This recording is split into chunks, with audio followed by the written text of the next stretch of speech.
Halo guys, ketemu lagi dengan channel Kosmetimak. Kali ini kita akan membahas 6 alasan kenapa harus berbelanja di marketplace dibandingkan dengan platform media sosial lainnya. Yang pertama, karena adanya pihak ketiga.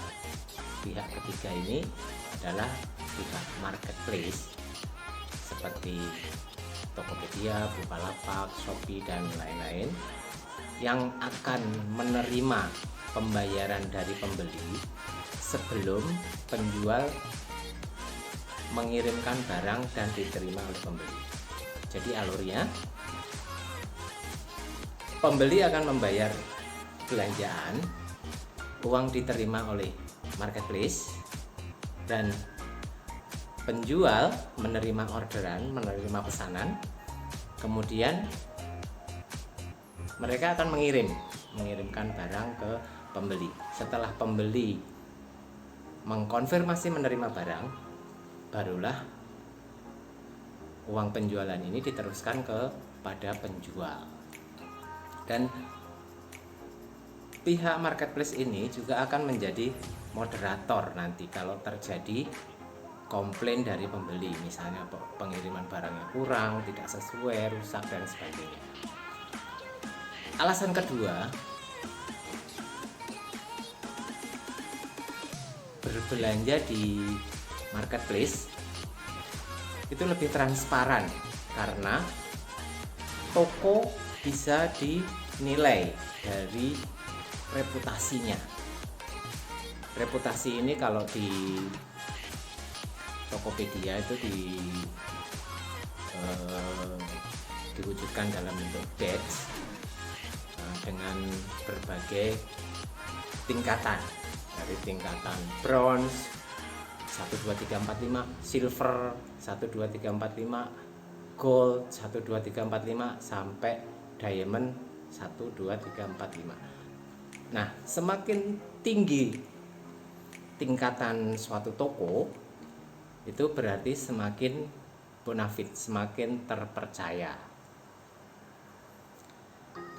Yang ketiga, produk yang dijual bisa dinilai dari review pembeli-pembeli sebelumnya. Tetapi kan bisa saja penjual membuat review palsu misalnya. Bisa, tapi agak susah. Karena untuk membuat review, untuk memberikan review suatu barang, itu harus membeli dulu. Jadi nggak bisa. Kalau kamu misalnya nggak beli tapi memberikan review barang, itu nggak bisa.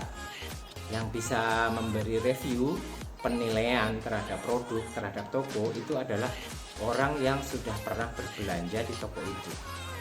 Dan itu pun ada kadaluarsanya. Untuk setelah sekian lama kita misalnya sudah belanja tapi sudah sekian lama tapi enggak memberi review atau penilaian, itu akhirnya hak kita untuk memberi penilaian akan hangus.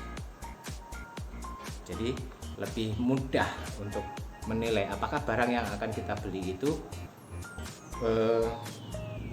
bagus atau tidak, sesuai deskripsi atau tidak, misalnya, akan lebih kecil kemungkinannya untuk terjadi penipuan seperti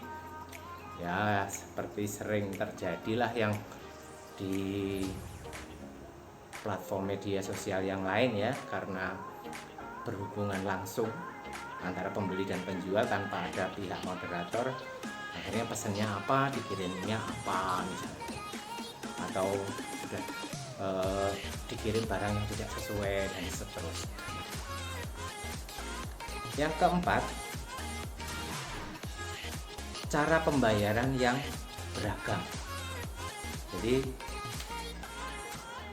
pembayaran di Tokopedia misalnya itu bisa menggunakan OVO, saldo OVO, bisa juga menggunakan kartu kredit, bisa menggunakan debit, atau kalau kalian misalnya punya akun kartu kredit tanpa kartu seperti Kredivo misalnya, bisa juga pakai Kredivo.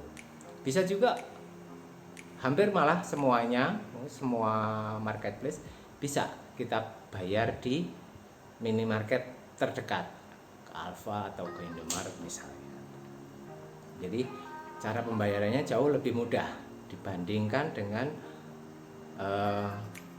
tadi yang platform media sosial yang lain yang harus transfer langsung ke rekening penjualnya. Yang keempat,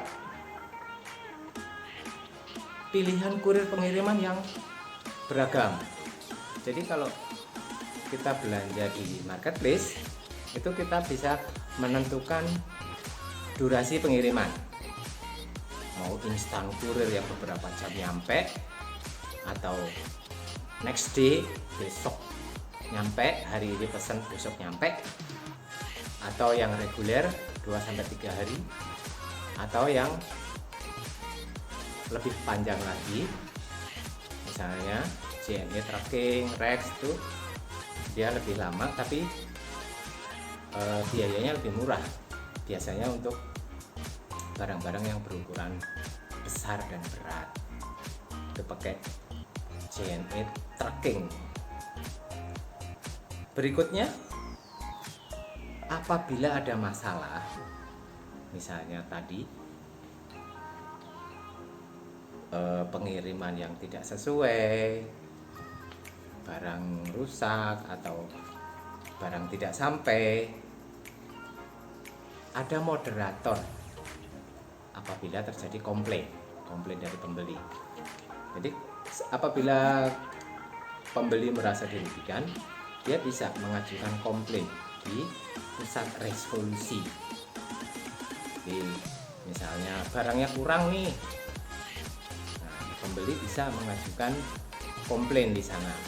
Apakah penjual akan mengirim kekurangannya atau dikembalikan dana sebesar kekurangan barang tadi. Jadi untuk saat ini itu dulu 6 alasan kenapa kita harus berbelanja di marketplace dibanding dengan di platform media sosial yang lain. Saya rasa itu dulu. Untuk berikutnya nanti kita akan membahas alasan kenapa kita harus berjualan di marketplace.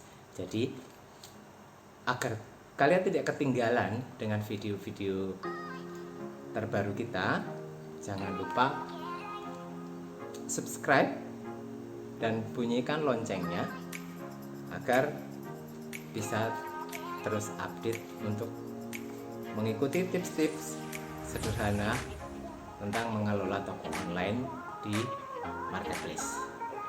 Nah, saya itu dulu. Terima kasih.